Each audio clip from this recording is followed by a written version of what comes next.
सुरेश और सेजल एक ही ऑफिस में काम करते थे।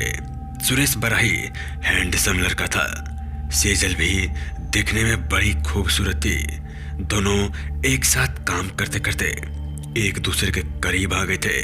उनकी दोस्ती कब प्यार में बदल गई पता ही नहीं चला। खासकर सेजल वह सुरेश की प्यार में पागल हो चुकी थी। सुरेश ने सेजल से कहा, कल एक काम करना, अपने घर से अपनी शादी की सारी ज्वेलरी और रुपए ले आना।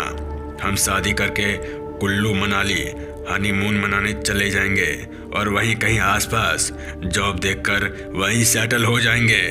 सेजल सुरेश की बात पर तैयार हो गई। उसने अपने घर से अपनी सारी ज्वेलरी और कुछ रुपए लेकर निकल पड़ी। सुरेश बाजू की गली में ही उसका इंतजार कर रहा था। दोनों वहां शहर से दूर एक मंदिर में जाकर एक दूसरे को वरमाला पहनाकर शादी कर लेते हैं और फिर हनीमून मनाने मनाली की तरफ निकल पड़ते हैं। सुरेश अपनी जगह एकदम शांत बैठा, ना जाने क्या सोच रहा था। तभी सेजल ने चुटकी बजाई और पूछा, क्या सोच रहे हो? सुरेश कुछ नहीं कहकर टाल देता है। सुरेश वहां अपनी गलत आईडी देता है। सेजल के पूछने पर कहता है कि हमें आगे कोई प्रॉब्लम ना हो, इसलिए मैंने गलत नाम और गलत आईडी दे दी। तुम चुप रहना। दोनों कमरा नंबर 313 में आ गए, लेकिन तीसरी मंजिल काफी सुनसान पड़ी थी। वहां सिर्फ 4 ही कमरे थे। कमरा नंबर 313 सबसे कोने का अंतिम कमरा था। कमरे में पहुंचने के बाद सेजल सुरेश से लिपट गई। आज वह बहुत खुश थी। तभी डोरबेल बजी। उन्होंने खाना कमरे में ही मंगा लिया था, क्योंकि यात्रा के दौरान वे काफी थक चुके थे। सुरेश ने अपने लिए वाइन भी मंगा रखी थी। दोनों ने थोड़ी थोड़ी वाइन पी। सेजल ने देखा कि सुरेश ने दस्ताने पहने हुए हैं। उसने उससे कहा, अभी तो दस्ताने उतार दो। पर सुरेश ने कहा, नहीं, यहाँ ठंड अधिक है, इसलिए रहने दो, क्या फर्क पड़ता है, मैं चम्मच से खा लूंगा। पर सुरेश के दिमाग में तो कुछ और ही चल रहा था। खाना खाने के बाद दोनों बिस्तर में लेटकर चिपक गए और एक दूसरे से जिस्म से खेलने लगे। सुरेश अपनी मन की इच्छा पूरी कर सेजल के सोते ही उसके मुंह को तकिए से दबाकर उसे मारने की कोशिश करने लगा।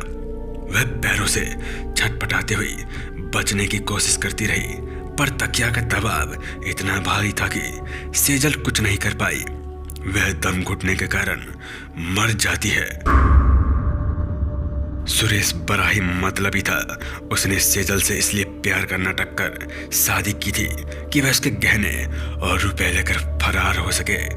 सुरेश सामान लेकर वहां से रातों रात फरार हो गया। सुबह जब होटल के मैनेजर को पता चला कि लाश है, तो होटल का रेपुटेशन खराब ना हो, इसलिए उसने एक वेटर के साथ मिलकर सेजल के शरीर को वहीं होटल के बगीचे में गाड़ दिया। मामला उजागर होने से पहले ही रफा दफा हो जाता है। एक दिन रात में मैनेजर बगीचे में बैठा था कि उसने बगीचे में कुछ ऐसा देखा। उसने देखा कि सेजल की आत्मा वहां खड़ी थी। वह इतना डर गया कि डर के मारे उसे हार्ट अटैक हो गया और वह वहीं मर गया। उसके अगले दिन उस वेटर की भी मृत्यु हो गई, जिसने लाश को ठिकाना लगाया था। 3 साल बाद सुशांत और उसकी पत्नी सुहानी की अभी अभी नई नई शादी हुई थी और वे हनीमून पर जा रहे थे। वे लोग घूमने के लिए कुल्लू मनाली जा रहे थे। उनका सबसे पहले प्लान था कि वो लोग मनाली पहुंचते ही सबसे पहले अपने होटल में जाएंगे और वहां आराम करेंगे। वो अपनी गाड़ी से ही जा रहे थे कि अचानक तेज बारिश के कारण लैंडस्लाइड से उनके होटल की ओर जाने वाला रास्ता बंद पड़ चुका था। सुशांत ने सोचा कि अब आज कहाँ रुका जाए। तभी उसकी पत्नी ने कहा, क्यों ना आज रात यही आसपास एक होटल में रूम लेकर रह जाते हैं, सिर्फ आज रात की तो बात है। वो होटल की तलाश में यहाँ वहाँ घूमते हुए बहुत अंदर जंगलों की तरफ जा चुके थे। उन्हें किसी से रास्ता पूछने के लिए कोई इंसान भी नजर नहीं आ रहा था। अचानक एक पत्थर पर बैठा हुआ एक बूढ़ा दिखा। जो वहां बैठे लकड़ियां काट रहा था। उसको देखते ही सुशांत अपनी गाड़ी रोकी और उससे आसपास रहने के लिए होटल के बारे में पूछा। उस बुढ़े ने उंगलियों से दिशा दिखाया और इशारा किया और फिर से लकड़ियां काटने लगा।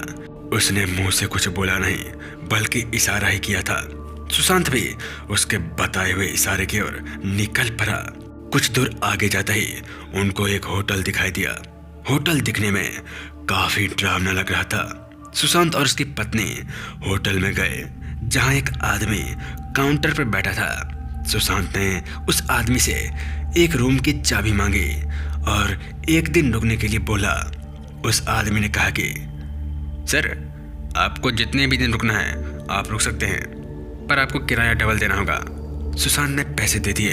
वो आदमी कुछ देर खड़ा रहा और कुछ सोचने के बाद उसने एक रूम की चाबी निकाली और हल्की सी हंसी के साथ उस चाबी को सुशांत के दे दिया। उसकी हंसी को सुशांत समझ नहीं पाया और चाबी लेकर रूम की ओर बढ़ गया। उसने चाबी पर देखा कि चाबी रूम नंबर 313 की है। वो अपनी पत्नी के साथ रूम नंबर 313 की ओर निकल पड़ा। जैसे ही वो दोनों कमरा नंबर 313 के अंदर पहुंचे तो उन्होंने जो देखा वो देखकर उनके होश उड़ गए। दोस्तों, मिलते हैं इस कहानी के पार्ट 2 भाग में। तब तक के लिए जय हिंद, जय भारत।